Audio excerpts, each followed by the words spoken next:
لا حول ولا قوة إلا بالله العلي العظيم. أعوذ بالله السميع العليم من الشيطان الرجيم. بسم الله الرحمن الرحيم. الحمد لله الذي لا يبلغ مدحته القائلون ولا يحصي نعماءه العادون ولا يودي حقه المجتهدون. الذي ليس لصفته حد محدود ولا نعت موجود ولا أجل ممدود. فطر الخلائق بقدرته ونشر الرياح برحمته ووتدى بالصخور ميدان أرضه.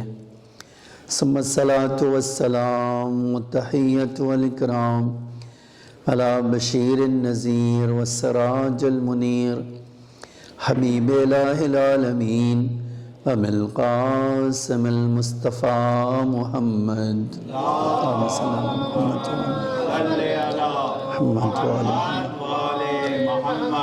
وعلى آله الطيبين الطاهرين المعصومين المظلومين غر الميامين. لا سيما الإمام المبين بقية الله في الأرضين الحجة الثاني عشر الإمام المهدي المنتظر صلوات الله وسلامه عليه. أما بعد فقد قال الله تعالى في محكم كتابه المجيد وفرقانه الحميد وقوله الحق. بسم الله الرحمن الرحيم. وإذ قالت الملائكة يا مريم إن الله اصطفاك وطهرك واصطفاك على نساء العالمين. ایک صلوات پڑھیے محمد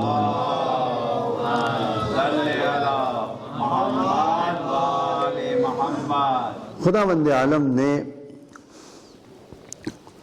عیسیٰ کریمہ میں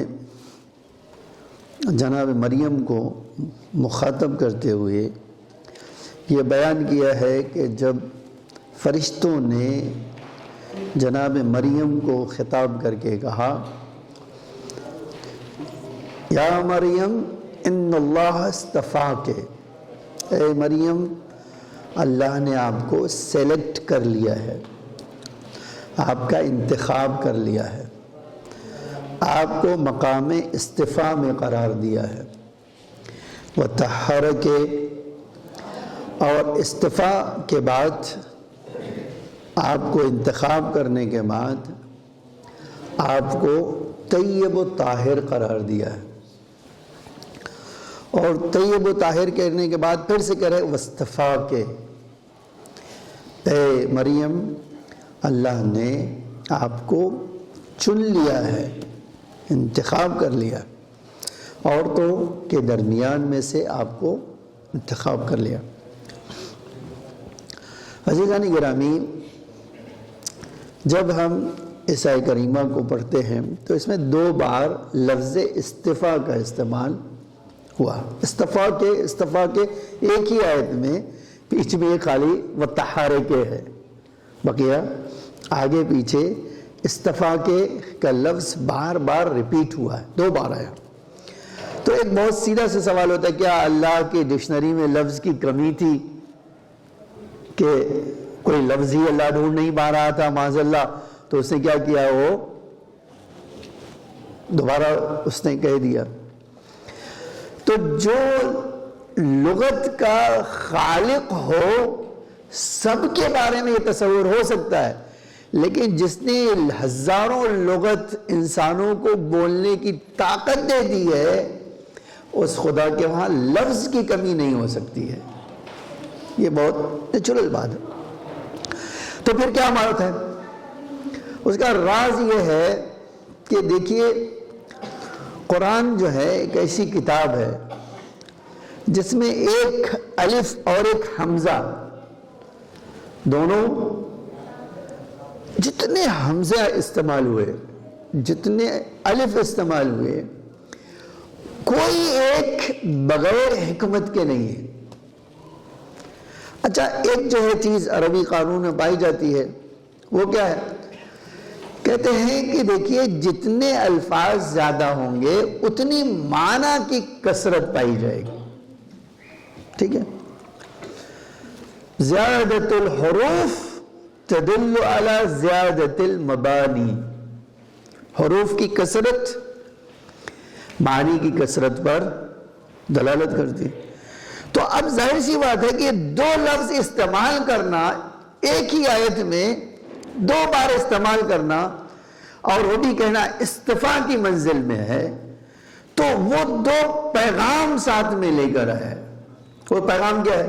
اے مریم، ایک بار تو آپ کو اس منزلت کے لیے انتخاب کیا کہ آپ عورتوں میں بیسٹ ہیں، لیکن اے مریم اس کے بعد دوبارہ استفاء اس لیے کیا کیونکہ اے مریم حجت خدا کی ماں بننا ہے، تو اس کے لیے اسپیشل سے انتخاب ہوگا۔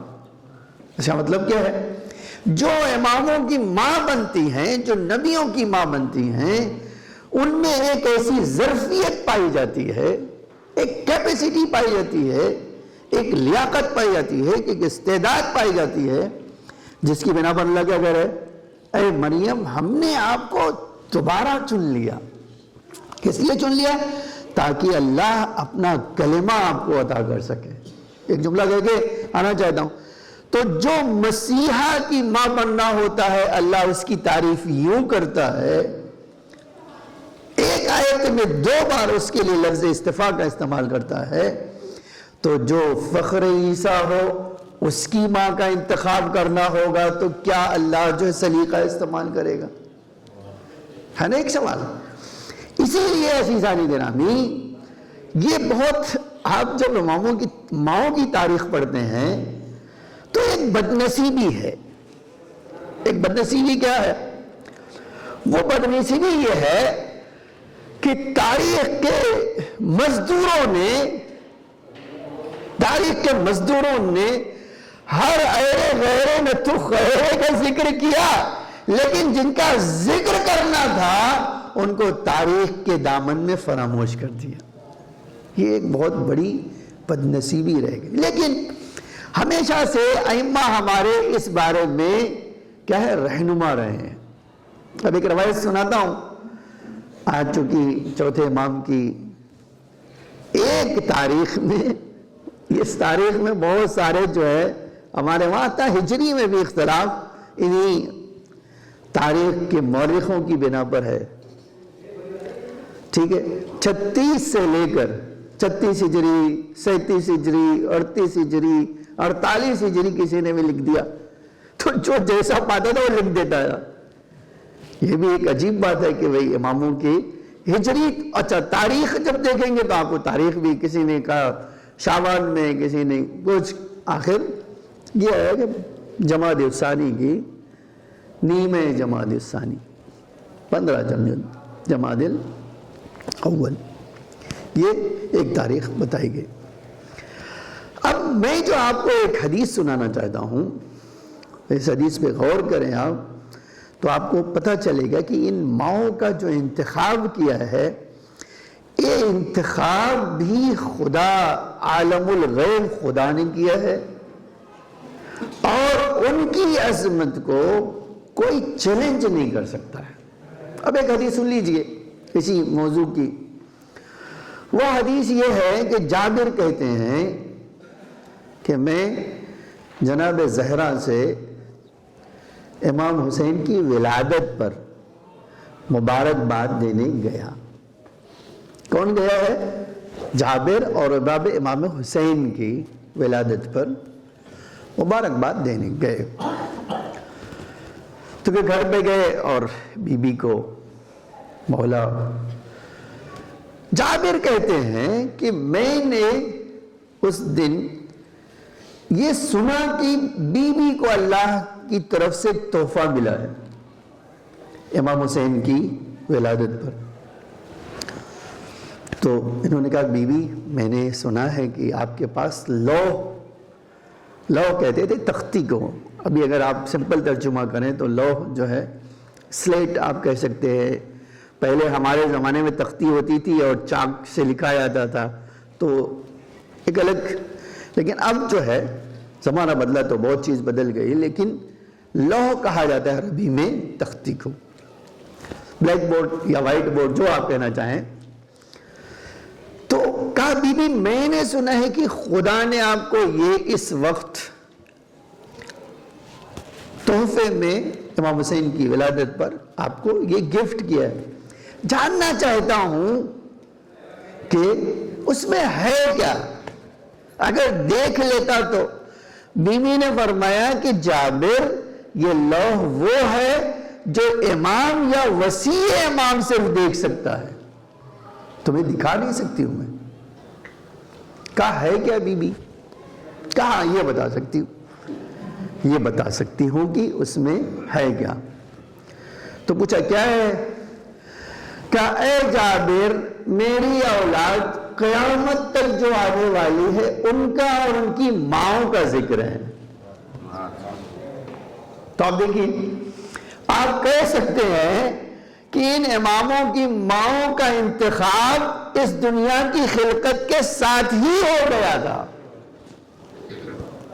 اب ان کی پیدا کب ہوئی وہ ایک الگ بحث ہے، لیکن خدا کا انتظام دیکھیے کہ جس کو امام بناتا ہے اس کی ماں کا تعین بھی ازل سے ہی کر دیتا ہے۔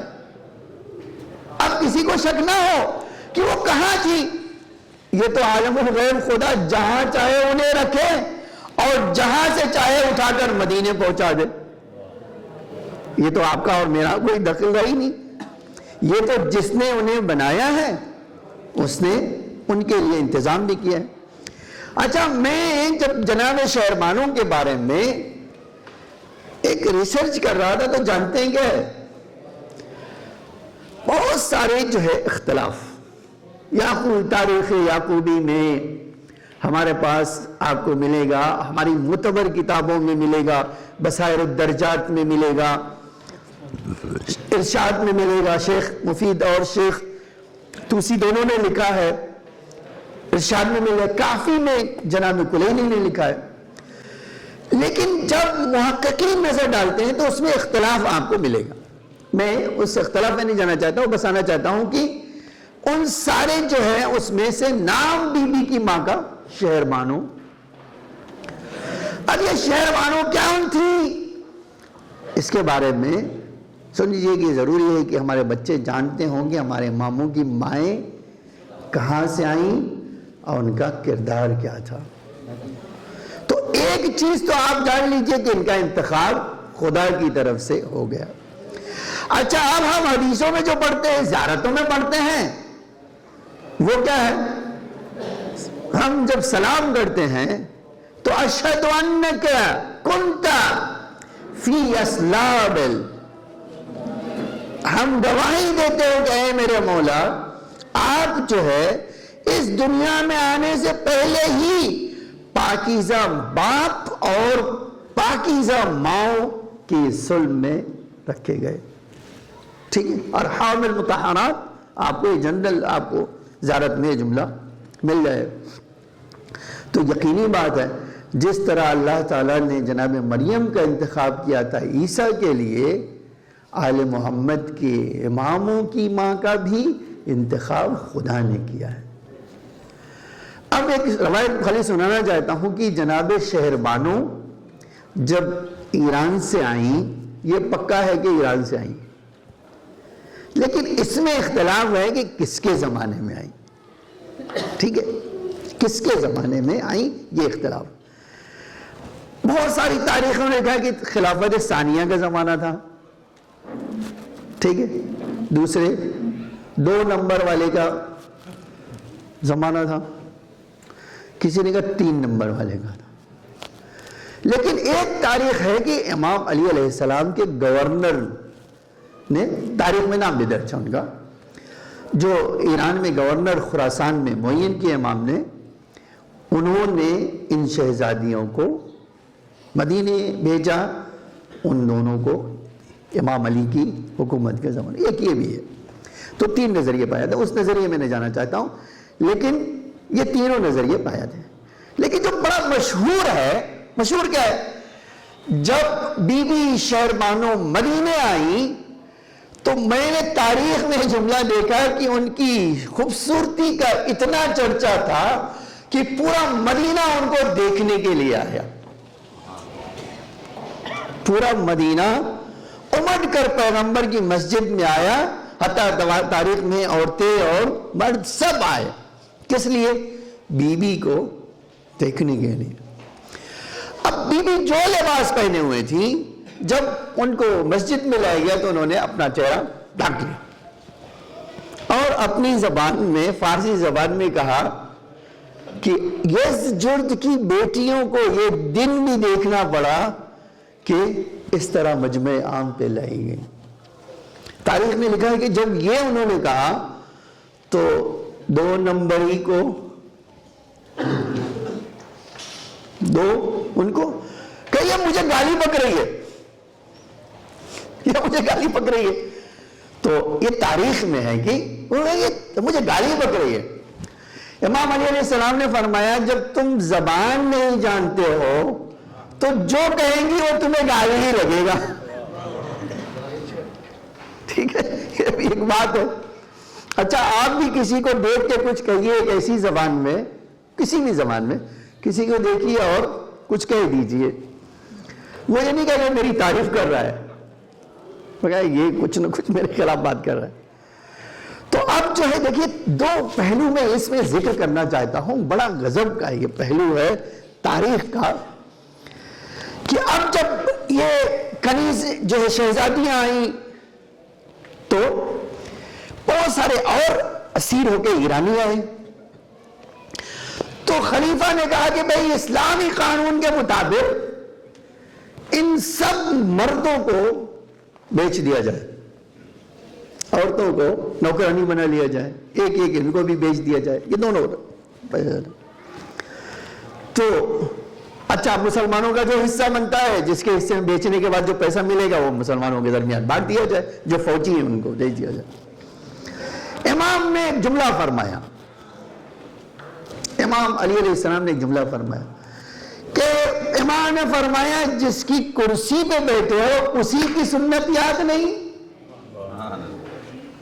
دیکھیے آج ہم یہی کہتے ہیں ہم سنی ہے، لیکن جن کو سنت یاد نہ ہو، ان کے سردار کو جب سنت پتہ نہ ہو تو وہ کیا سنت پہ عمل کریں گے؟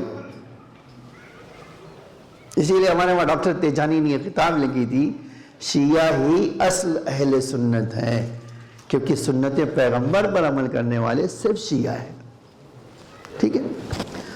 اب یہاں سے آنا چاہتا ہوں، آپ دیکھیے یہ ایک مرحلہ ہوا، امام نے کہا کہ کیا سنت پیغمبر تمہیں یاد نہیں ہے؟ تو کہا کون سی سنت؟ امام نے یہ حدیث پڑھی، اکرم کریم کل قوم، ہر قوم کی شہزادی اور شہزادوں کی کا احترام ہو۔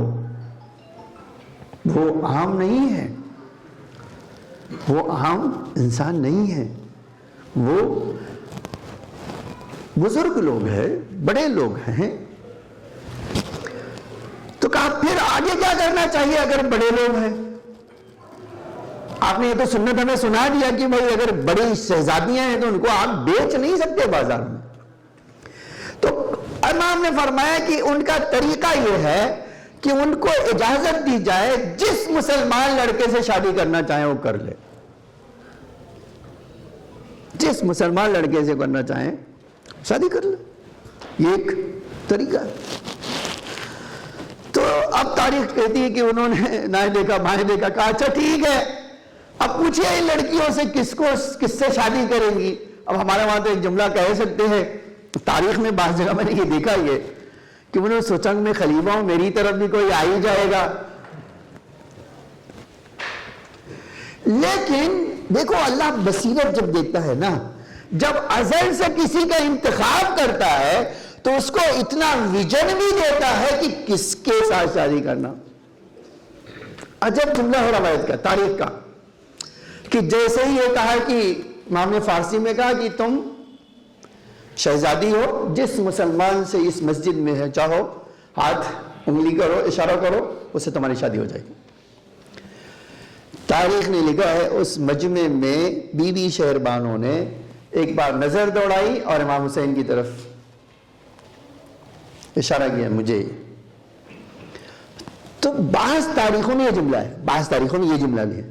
خلیفہ نے پوچھا میں ہوں، علی ہے، حسن ہے، اور تمہیں خالی حسین دکھائی دیا؟ تو میں ایک جملہ کہتا ہوں، انہوں نے کچھ اور کہا تھا، وہ جواب بھی سناتا ہوں۔ جس کا انتخاب ازل سے حسین کے لیے رکھا گیا ہو، ایک سلوات پڑھیے محمد وآل محمد پر۔ محمد۔ تو انہوں نے بڑا عجب جواب دیا، بی بی شہربانو کا جواب بھی تاریخ میں ہے۔ انہوں نے کہا کہ جس کے عقل ہوتی ہے وہ اس طرح کا انتخاب کرتا ہے۔ یہ ان کا تاریخ میں جواب ہے کہ جس کے عقل ہوتی ہے۔ کہا اس کا کیا مطلب ہے؟ کہا اس کا مطلب بہت واضح ہے، میری نگاہوں میں تخت پر بیٹھے ہوئے انسان کی ویلو نہیں ہے، میری نگاہوں میں ایک شادی کے لیے جس چیز کی ضرورت ہے وہ صرف میرے لیے حسین کھڑے اترتے۔ جیسے یہ کہا امام علی علیہ السلام نے فرمایا بیٹا حسین اس نے مجھے اپنا وکیل بنا دیا ہے، میں تمہارے ساتھ اس کا عقد پڑھ دیتا ہوں، تم اس وقت یہ چادر لے لو، اس کو لے جاؤ گھر۔ اور عجب جملہ اسی وقت فرمایا، اے میرے لال ایک ایسا بیٹا اس دنیا میں آنے والا ہے اسی عظیم خاتون سے جس کا ذکر قیامت تک ہوگا۔ یہ ہے، ابھی شادی بھی نہیں ہے امام نے، یہ خبر ہمارے پاس حدیثوں میں آئی کہ یہ امام نے دے دیا۔ اب مجھے ایک اور جملہ کہنا ہے۔ تو کسی نے پوچھا تھا، بی بی شہربانو نے بعد میں خود یہ روایت بی بی شہربانو نے کہا مدینے سے جب آئی تو اس کے پہلے بہت تشویش تھی۔ دیکھیے بہت، ایک لڑکی جو ہے ایران سے اگر خدا نخواستہ اسیر ہو کر آ رہی ہے تو سب سے زیادہ کس چیز کا اس کو خوف ہونا چاہیے؟ میں ایک تو پرنسس ہوں، شہزادی ہوں، اور کسی بھی انسان کے ہاتھ میں آؤں تو میں اس سے تو جنگ نہیں کر سکتی ہوں، لیکن مجھے ایک گارنٹی فراہم کی تھی۔ پوچھا کس نے گارنٹی فراہم کی تھی؟ کہ جب اسیر ہونے والی تھی اسی دن ایک خواب دیکھا تھا، یا چند دن پہلے خواب دیکھا تھا۔ وہ خواب کیا تھا؟ خواب دیکھا تھا کہ رسول اللہ آئے، رسول اللہ آئے میرے خواب میں، فرمایا اے یزجرد کی بیٹی میں تیرا ہاتھ اپنے حسین کے لیے مانگنے آیا ہوں۔ تو کہتے میں تو حیران رہ گئی کہ پیغمبر اور میرے خواب میں آئے۔ اچھا یہ بھی آپ جان لیجئے، ہمارے وہاں کیا ہے، کوئی آدمی رسول اللہ کو جھوٹا نہیں دیکھ سکتا ہے خواب میں بھی۔ آپ خواب دیکھیں گے رسول اللہ کو تو یہ نہیں ہو سکتا کہ جھوٹو، اس لیے کہ اللہ کا انتظام یہ ہے کہ رسول اللہ کی تصویر میں کوئی نہیں آ سکتا۔ خود انہوں نے کہا کہ میں رسول ہوں۔ اور اچھا اب جو ہے کہتے چند دن کے بعد میں نے بی بی کو خواب میں دیکھا، بی بی نے آگے کہا کہ تم اسلام لے آؤ، میرے بیٹے کا بہت جلد تمہیں دیدار ہوگا۔ تو کہتی میں نے کہا کہ مجھے بتائیے کہ اسلام کیا ہوتا تھا؟ بی بی نے مجھے کلمہ پڑھایا۔ کہا کہ میں نے تو دیکھا نہیں ہے۔ کہا تو اب جو ہے تم نے کلمہ پڑھ لیا ہے، یہ ہماری گارنٹی ہے کہ ایران سے نکال کر تمہیں مدینے صحیح سالم پہنچا دیں گے۔ یہ روایت میں ہے ہمارے پاس۔ کہتے جب مسجد پیغمبر میں آئی اور ایک علی نے مجھ سے کہا، مولا نے کہا کہ تم انتخاب کر لو، تو مجھے جو تصویر بی بی نے دکھائی تھی وہی تصویر آقا کی نظر آئی۔ دیکھیں یہ اللہ کا انتظام کس طرح کا ہے۔ کہتی اس کے بعد کہا خدا کی قسم یہ انتظام الہی تھا کہ اس پورے سفر میں کسی نے مجھے دیکھنے کی ہمت نہیں کی، جبکہ ایک پرنسس ہے نہیں۔ لیکن جانتے ہیں انتظام کیسا تھا؟ بعض روایتوں میں کہ 100 کنیز کے جھرمٹ میں چلتی تھی، 100 کنیز کے چرمٹ میں چلتی تھی اکیلے تو. اور جب امام سے شادی ہوئی تو کس حد تک اس شادی کو مبارک سمجھتی تھی. ادھر عقد ہوا، فرمایا یہ 50 کنیزیں میں اللہ کی راہ میں آزاد کر دیتی ہوں، اس خوشی میں کہ مجھے اللہ نے ایک ایسا شوہر عطا کیا. عزیزان گرامی، یہ ان ماؤں کی قدر ہے. جب خدا انہیں ماں کی ماں بناتا ہے تو ان کو وہ عظمت دیتا ہے کہ فرشتے بھی مدد کے لیے ان کے آگے پیچھے چلتے ہیں. یہ اللہ کا انتظام ہے واقعا. ورنہ یہ بہت عجیب ہے کہ جب اماموں کی ماؤں کی ہسٹری پڑھتے ہیں آپ نا تو حیران رہ جاتے ہیں کہ کس طرح خداوند عالم نے کتنے دور دور ملکوں سے انہیں اماموں تک پہنچایا. اچھا، اب ہمارے علماء کہتے ہیں کہ شاید بی بی کو ایران سے یہاں بھیجنے کے پیچھے ایک مقصد ہو. ایرانی بڑے تعصبی ہوتے ہیں، نجات پرست ایرانی ہم ہیں، پہلے شیعہ واد میں ایرانی پہلے ہیں. فرمایا کہ اماموں کے ساتھ شادی ہو جائے گی تو کہیں گے بھائی چلو داماد کے ہاتھوں پر ایمان لائے، تھوڑا ان کا ایگو سیٹسفائی ہو جائے گا. ہمارے پاس علماء نے لکھا ہے کہ اللہ کی حکمت شاید یہ ہوگی، آج دیکھو پورا ایران شیعہ ہے نا، تو یہ بھی ایک اللہ کی حکمت ہو سکتی ہے. جیسے بعض جگہوں پہ کہا ہے کہ عیسائی جو ہے ایمان بڑی آسانی سے لائیں گے امام زمانہ کے بعد. کیوں کہیں گے کہ وہ ہماری جو ہے ان کی ماں جو ہے امام زمانہ کی یورپ سے آئی ہیں. تو انسان کے اندر تھوڑا سا وہ پہلو بھی ہوتا ہے کہ بھئی ہمارے خاندان کی ہیں. تو یہ بھی ایک. اب مجھے سنانا ہے کہ ہر امام جب پیدا ہوتا ہے تو اس کا انتظام بھی خدا عجب کرتا ہے. یہ عجب شان ہے. اس لیے کہ اب آپ سورہ یاسین یہیں پڑھی گئی، آپ یہ آیت پڑھیے.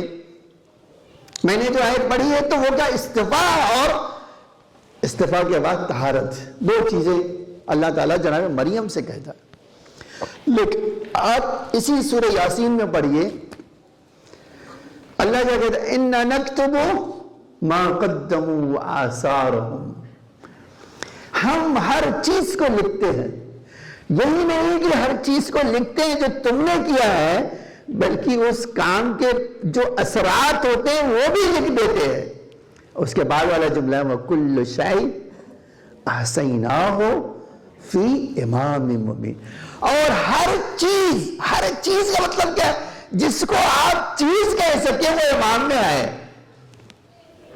کون سی چیز خالی رہ گئی؟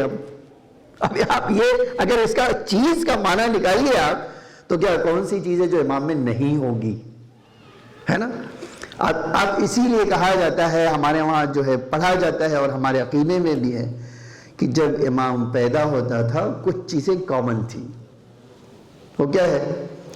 جب پیدا ہوتا تھا تو پہلا کام سجدے میں سر رکھتا تھا، آسمان کی طرف ہاتھ اٹھاتا تھا، انگلی اٹھاتا تھا، اور اللہ کی وحدانیت کی گواہی کے ساتھ رسالت کی گواہی دیتا تھا. اور پھر ہم سے پہلے کون امام ہوگا، اور اپنے تک میں بھی ایک امام. تو مسلمانوں کے نبی 40 سال کے بعد بنتے ہیں، لیکن ہمارا امام تو پیدا ہوتے ہی اپنی امامت کی گواہی دیتا ہے. یہ بھی ایک شان ہمارے اماموں کی ہے. اسی لیے اب جب ان کو جو ہے جیسے ان کی نشو نما ہوتی ہے، امام چاروں میں پیدا ہوا، ہر ایک امام کے بارے میں ہمارے پاس روایت ہے جب پیدا ہوئے تو انہوں نے کیا چیز بیان کی، سجدے میں سر رکھا، اور کیا چیز، اور کس طرح طیب و طاہر پیدا ہوئے. یہ بھی ہر امام کی ولادت میں ذکر ہے. امام چہارم کے بارے میں ہم کیا جانتے ہیں؟ ہمارے پاس ایک جنرل کہتے ہیں امام بیمار خالی کربلا میں تھے. امام کبھی بیمار، اللہ نے مصلحتاً کربلا میں بیمار کیا. لیکن مجھے ایک روایت سنانا ہے اور اسی پہ بات سمیٹ لیتا ہوں. آپ جانتے ہیں وہ روایت، ہر امام کو اللہ تعالیٰ نے وہ عزت بخشی، وہ علم عطا کیا جو امت کے ہر فرد کے بارے میں پائی جاتی ہے، اور دنیا کے ہر چیز کے بارے میں ہے ان کا علم. بس ان کو توجہ کرنے کی ضرورت ہوتی. میں ایک دو آپ کو سناتا ہوں. کیا آپ سوچ سکتے کہ ایک روٹی 1 درہم 40 سال آپ کے کام آ سکتا ہے؟ ایک روٹی اور 1 درہم. یہ سنیوں نے لکھا ہے اپنی کتاب میں کہ امام چہارم کے پاس سلیمان نام کے ایک صحابی آئے گا، مولا بہت غربت زدہ ہوں. ہمیں کوئی بات نہیں، آج کے بعد تم غریب نہیں رہو گے. کیسے؟ ہم نے کہا 1 درہم دیا اور 1 روٹی. کہا یہ روٹی لے جاؤ اور 1 درہم. کتنا بھی خرچ کرو گے نہ روٹی ختم ہوگی یا نہ درہم ختم ہوگا. وہ خود کہتے ہیں وہ ایک، آپ دیکھیں ایمان کیسا ہوتا ہے. اگر مجھ سے آپ کو 1 روٹی مل جائے، 1 درہم مل جائے، وہ اب تمہاری زندگی کے لیے کافی ہے. تو میں سوچوں مولا 1 روٹی دے رہے ہیں اور کہیں زندگی بھر کے لیے کافی ہے نا. ایک تصور یہی ہے نا. ہر آدمی سوچے کہ یہ کیسے ہو سکتا. لیکن وہ کہتے خدا کی قسم اب وہ درہم خرچ کرتے تھے، وہ خرچ نہیں ہوتا. اور 40 سال تک ہم نے 1 روٹی اور 1 درہم کو استعمال کیا. اسی لیے کہا جاتا ہے جب امام 1 روٹی دے دے تو اس میں اتنی برکت ہوتی ہے. بس شرط کیا ہے؟ امام کا ہاتھ اس روٹی تک پہنچے، ہے نا. ایک معجزہ ذکر کرتا ہوں اور دعا کرتا ہوں. یہ بہت مشہور بھی ہے. سنی، میں نے کہا کہ سنی شیعہ دونوں اعتراف کرتے ہیں. اور کچھ چیزیں تو ایسی ہیں کہ جو واقعی اماموں سے ہی خالی مخصوص ہے. آپ جانتے 2 چیزیں ذکر کرتا ہوں جو کائنات میں کسی ایک کے سامنے آپ جا کر چیلنج کر سکتے ہیں. آپ کہہ سکتے ہیں کسی دنیا کے انسان کے سامنے جس امام کو ہم مانتے ہیں ان کے پاس 2 اسپیشلٹی ہے، 2 خصوصیت ہے. ایک یہ ہے کہ ان کے پاس ایسا علم ہے جو دنیا میں کسی کے پاس نہیں. ایک یہ بات آپ بلا جھجک سوچے بغیر کہہ دیجئے گا اور اس کی دلیل بھی آپ کو ملے گی. دوسری چیز جو ہر امام کے پاس ہے وہ جانتے کیا؟ اللہ سے قربت، اللہ سے نزدیکی. اتنی نزدیکی ہے کہ ان کو اللہ کی مشیت کا پتہ ہے. ٹھیک ہے. اب یہ واقعہ سناتا ہوں اسی میں تاکہ، اور اس کے بعد امام کا اسٹیٹمنٹ اور بعد مجلس محفل ختم کرتا ہوں، دعا کرتا ہوں. ایک صاحب آئے امام کے، بڑے معتبر چاہنے والے صحابی تھے. امام کے گھر میں مجمع لگا ہوا تھا، مدینے کا واقعہ ہے، مجمع لگا ہوا ہے. وہ آ کر بیٹھ گئے. جب بیٹھ گئے تو تاریخ کہتی ہے کہ امام نے دیکھا ان کے چہرے پر کچھ پریشانی کے آثار. ابو خالد کابلی بھی وہاں موجود تھے. تو ابو خالد کہتے ہیں وہ امام نے ان کے چہرے پر اثرات دیکھا، پوچھا خیر تو ہے؟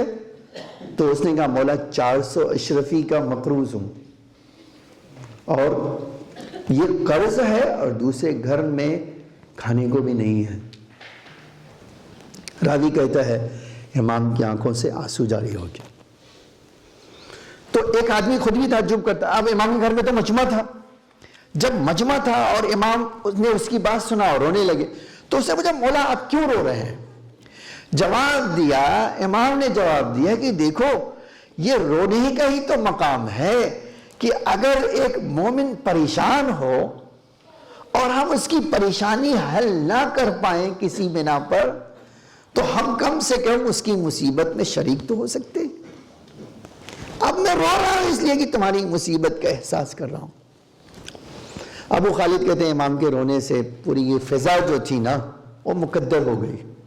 تھوڑا سا اپسیٹ ہو گئے لوگ اور دھیرے دھیرے جب جانے لگے کہتے میں بھی اٹھ کے چلا گیا کہ مولا پریشان شاید گئے. اب اسی بس میں جب باہر نکلے تو بس میں مخالف بھی تھے موافق بھی تھے، یعنی اب شیعہ بھی تھے اور جو امامت کو نہیں مانتے تھے وہ لوگ بھی تھے.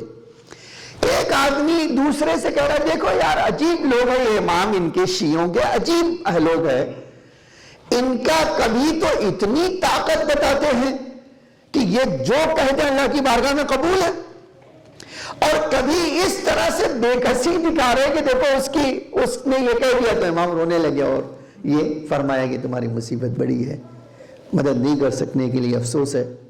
کہتے یہ تو بات ہی سمجھ میں نہیں آتی.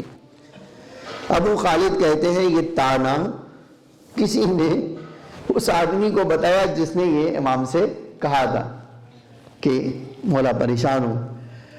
وہ آدمی پلٹ کر امام کے پاس آیا. مجھے جو دو نقطہ سنانا چاہتا ہوں، آپ غور کیجیے گا، پھر آپ سمجھ سکیں گے امامت کی حکمت کیا ہے. اگرچہ حکمت سمجھنا بہت آسان نہیں ہوتا، لیکن امام کی حکمت کا پتہ چلے گا. پلٹ کے آیا، اس سے اجازت لی، امام کے وہاں گیا تو کہا ابھی تو تم آئے تھے، کیا بات ہے؟ واپس پلٹ کے کہا مولا فقیری گوارا ہے، تانا گوارا نہیں ہے. اس بدماش نے مجھے ایک ایسا تانا دیا کہ میں بہت بے چین ہو گیا ہوں. جب جملہ فرمایا، امام نے کہا ہاں اس تانے کی بنا پر تمہاری بے چینی بڑھی اور اللہ کی مشیت بدل گئی. اب تم دولت مند بنو گے، اب تم دولت مند بن جاؤ گے. اسے مولا میں دولت مند بن جاؤں گا؟ کہا اب تک جو میں نے کہا تھا وہ مشیت خدا تھی، اب جو تم نے یہ پلٹ کر آئے ہو تو اللہ کی مشیت بدل گئی. ایک جملہ کہنے کو دل چاہتا ہے، امام کے لیے غمزدہ ہو جاؤ گے تمہاری قسمت بدل جائے گی، بس شرط ہے کہ امام کے لیے غمزدہ ہو. یہ تاریخی ہے. اب جب آ گیا مولا میری قسمت کیسے بدلے گی؟ امام نے حکم دیا اپنے کنیز، اپنے غلاموں، جاؤ میرے افطار کے لیے جو افطاری تیار کی ہے وہ لے آؤ. کنیز گئے، غلام لیا، اس نے 2 روٹی کہا مولا آپ کے لیے 2 روٹی افطار کے لیے آمادہ ہے، یہ روٹی کھا لیں. تو کہا 2 روٹی، کہا مولا 2 روٹی آپ کے افطار کے لیے. اب آپ سوچ سکتے کہ 2 روٹی اگر افطار کے لیے کسی کے سامنے رکھ دی جائے کہ سوکھی روٹی کھا لو افطار میں، کہتے ہیں کل سے روزہ ہی نہیں رکھیں گے. ہم سب کی فطرت اس طرح کی ہے.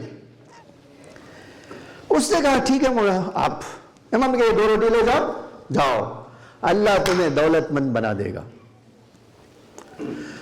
وہ لے کے گیا جب، تو اس کے دل میں وسوسہ، شیطان کہہ رہا ہے کہ سوکھی روٹی سے دولت مند کیسے بنوں گا. اب انسانی ذہن ہے، دیکھیے انسانی ذہن ہے. آج جانتے ہیں ہمارے ائمہ کہتے تھے اپنے ذہن سے یہ وسوسے نکال دو، اللہ تمہیں تمہارے مقصد تک پہنچا دے گا. یہ عجب شان ہے خدا کی. اب وسوسہ دل میں کرے سوکھی روٹی امام کہہ لیں تو پیسے مند دولت مند بن جاؤ گے. اب روٹی لے کے بازار میں گھوم رہا ہے، دیکھا ایک آدمی مچھلی بیچ رہا ہے، وہ بھی سوکھی ہوئی.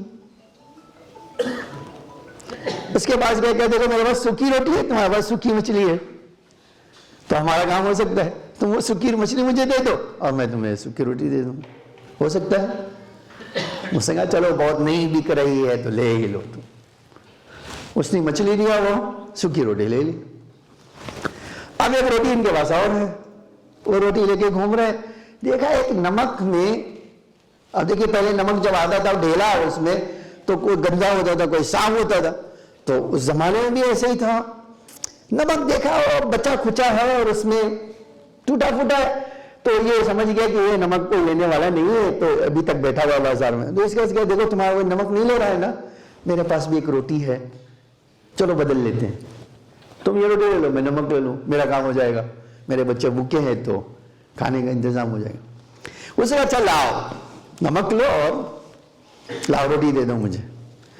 یہ لے کر مچھلی اور نمک گھر پہنچ گئے. بس چند جملے اور مجلس محفل ختم کر رہا ہوں. آپ دیکھیے کیا عجب شان تھی. جب گئے بیوی کو ایک مچھلی لائے ہو، ٹرائی کر لو، تو لو کھانے کا انتظام، نمک بھی ہے کھا سکتے ہیں، آج تو پیٹ بھر ہی جائے گا ہمارا.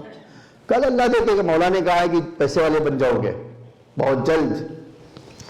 تو کہا اس سے پیسے والے میں نہیں کہا، تم امام کا دیا ہوا کھا تو لو. یہ بہت عجب جملہ ہے، یاد رکھنا. امام کا دیا ہوا ایک بار کھا تو لو، اگر ایک لقمہ کھلا دے زندگی بدل جائے. یہ امام کی شان ہوتی ہے. اسے تیاری تم کرو تو صحیح کھانے. وہ گئی دینے کے لیے، چاک کیا پیٹ، 2 موتی توڑ کے آئی شوہر سے، دیکھو یہ مچھلی ہو بھی اس طرح کی مچھلی میں 2 موتی اور عجب شان کی موتی ہے۔ تو کہا دیکھو امام نے کہا تھا نا جاؤ تمہاری اب دولت مند بن جاؤ گے۔ اب موتی لے کے کہا بھائی مچھلی تو تیار کر لو، کہا یہ موتی بیچ کے اب مچھلی کھانے کی ضرورت نہیں ہے، وہ ہم کچھ اتنا میں دق الباب ہوا۔ دیکھو شیطان کیسے انسان کے لیے وسوسہ پیدا کرتا۔ دق الباب ہوا، دروازے کی طرف گئے، دونوں روٹی والا بھی کھڑا ہے، نمک والا بھی کھڑا ہے، روٹی والا بھی کھڑا ہے اور نمک والا بھی کھڑا ہے۔ اب اس کی تو حلق سوکھ جائے گی نا کہ وہ جو معاملہ کر کے آئے تھے وہ، تو اب وہ کہتے کہ بھئی کیا بات ہے، خیریت ہے؟ اس نے روٹی والے نے کہا ہماری سوکھی روٹی تو ہے تم دے کے آئے ہو، ہم پوری کوشش کر کے ایک لقمہ نہیں کھا سکے۔ اور اس دوسرے نمک والے نے کہا بھائی دیکھو تمہاری اس روٹی سے ہم کو بڑا احساس ہوا ہے، تم غریب انسان ہو، ہم دونوں اس روٹی کو، ہماری بیوی ہم سب کوشش کر چکے لیکن ایک لقمہ کھا نہیں سکے۔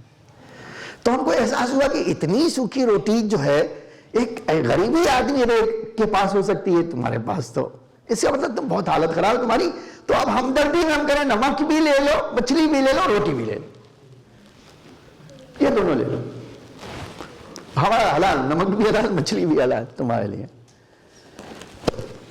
چلے گئے دونوں، روٹی بھی آ گئی اور وہ دونوں چلے۔ اتنے میں پھر سے آئے، دروازہ بند کر کے پھر سے دق الباب ہوا۔ اب کون ہے؟ دروازے پہ گئے، امام کا نوکر غلام کھڑا ہوا ہے۔ امام نے کہا 2 روٹی ہماری واپس کر دو، تم پیسے والے بن گئے، یہ روٹی تم نہیں کھا سکتے ہو، یہ ہمارے لیے ہے، یہ ہم کھا سکتے ہیں۔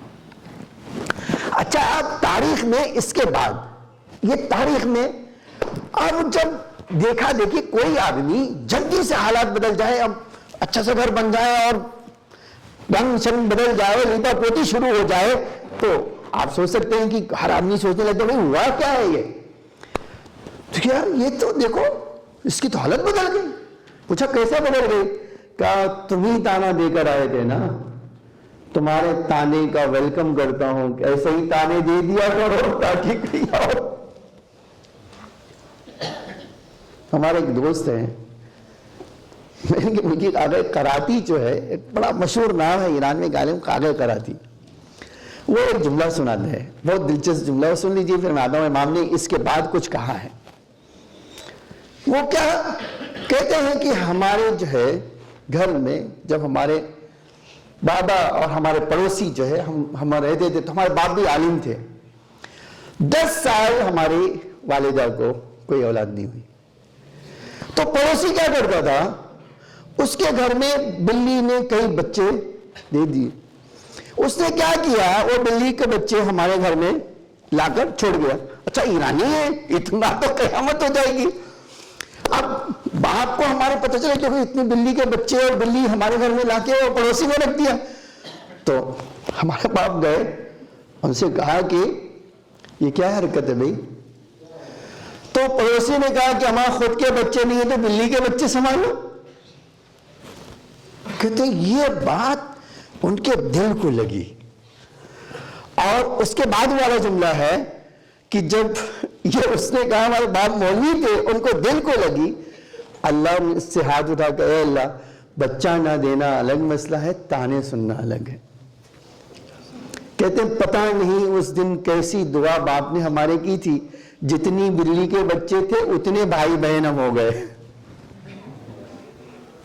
دیکھو کہتے ہیں اگر ہم 10 بچے ہوتے نا تو ہم 10 بھائی بہن ہوتے، کیونکہ اللہ کو شکستہ دل کی آواز سننا ہے۔ اب جو ہے یہ کہنے والے تم ابھی تو 400 اشرفی کے قرضدار تھے، کھانے کو نہیں تھا، اتنی جلدی ترقی۔ اس نے کہا تمہیں نہیں پتا مولا نے 2 سوکھی روٹی سے اتنا عروج عطا کر دیا، وہ تمہارے تانے نے مجھے یہ چیز عطا کر دی۔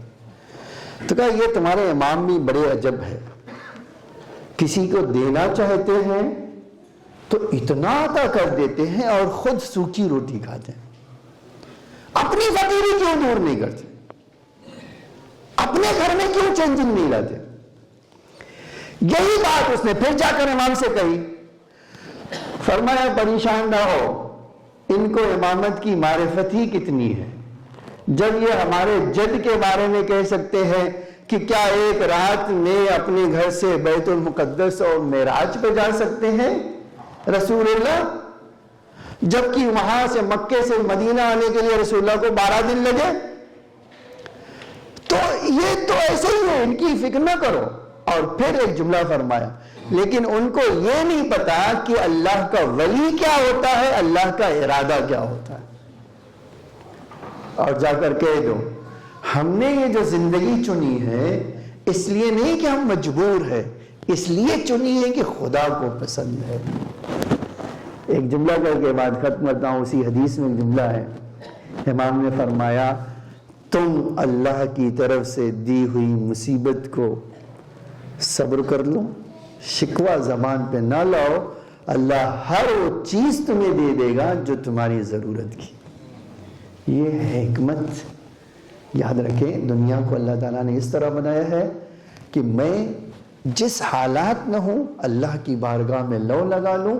اللہ کیا کرے گا؟ میرے صبر کو دیکھتے ہوئے مجھے ہر وہ چیز عطا کر دے گا جو میری زندگی کو گلزار بنا دے. الہی بحق سہرا وابیہا وبعلہا ومنیہا وسر المستودع فیہا بعدد ما حدب علمک. اے اللہ، آج کے شب امام سجاد کے صدقے میں ہمارے مولا کے ظہور میں تعجیل فرما.